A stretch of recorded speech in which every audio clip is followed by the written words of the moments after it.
Welcome to my channel. మనం బయట కొనే వస్తువులు కల్తీ అని భయపడుతూ ఉంటాం. అలాంటి భయం లేకుండా కొన్నిసార్లు మనం మన ఇంట్లోనే సింపుల్గా కొన్ని తయారు చేసుకోవచ్చు. అలాంటి వాటిలో సాంబార్ పొడి ఒకటి. వంటగదిలోని పోపులి పెట్టెలో ఉండే దినుసులతో 15 నిమిషాల్లో రుచికరమైన సాంబార్ పొడిని ఏ విధంగా రెడీ చేయాలో చూద్దాం. ఈ సాంబార్ పొడి తయారీకి 1/2 కప్పు శనగపప్పు, 1 స్పూన్ మిరియాలు, అలాగే 2 స్పూన్ల మినపగుళ్ళు, 2 స్పూన్ల మెంతులు, 2 స్పూన్ల జీలకర్ర, 1/2 స్పూన్ ఆవాలు, 1/2 కప్పు ధనియాలు, 10 ఎండుమిర్చిని తీసుకోవాలి.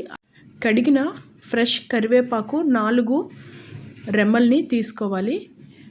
ఇప్పుడు స్టవ్ లో ఫ్లేమ్లోనే ఇవన్నీ ఒక్కొక్కటిగా వేయించుకోవాలి. ముందు ధనియాలని వేయించుకొని కొంచెం కలర్ వాసన వచ్చిన తర్వాత ఇందులో జీలకర్ర వేసుకొని కొంచెం చిటపట సౌండ్ వస్తుంది కదా, అప్పుడు వీటిని పక్కకి తీసేసుకొని మెంతుల్ని కలర్ చేంజ్ అయినంత వరకు వేయించుకోవాలి. అలాగే మిరియాలు, శనగపప్పు, మినపగుళ్ళు కూడా లో ఫ్లేమ్లోనే బాగా వాటి స్మెల్ వచ్చేటట్టు చూసుకోవాలండి. ఇవి ఒక్కొక్కటి వేయించుకోవాలి. ఇప్పుడు ఫైనల్గా ఎండుమిర్చిని కూడా తక్కువ ఫ్లేమ్లోనే వేయిస్తే వాటి ఘాటు బయటికి వస్తుంది. అప్పుడు వీటిని ఆఫ్ చేసేసుకోవాలి. కరివేపాకు కూడా తక్కువ ఫ్లేమ్లో పరపరలాడేటట్లు వేయించుకోవాలి. ఇవన్నీ ఒక 15 మినిట్స్ పాటు కంప్లీట్గా చల్లగా అయినంత వరకు విడిచిపెట్టేసుకొని మిక్సీలో వేసుకోండి. ఇది మిక్సీ చేసేటప్పుడు ఈ దినుసులకి 1/2 స్పూన్ ఇంగువని యాడ్ చేసుకొని మిక్సీ చేసుకుంటే మంచి సువాసన వస్తుంది.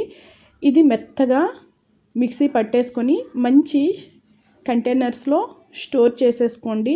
మనకు 2 మంత్స్ 3 మంత్స్ అయినా ఈ పొడి చెడిపోదు. మీరు సాంబార్ చేసుకునేటప్పుడు 1/2 స్పూన్ ఈ సాంబార్ పొడి యాడ్ చేసుకోండి. గుమగుమలాడే సాంబార్ మీ సొంతం. ఈ వీడియో మీకు నచ్చితే ఒక లైక్ చేయండి. Thank you for watching.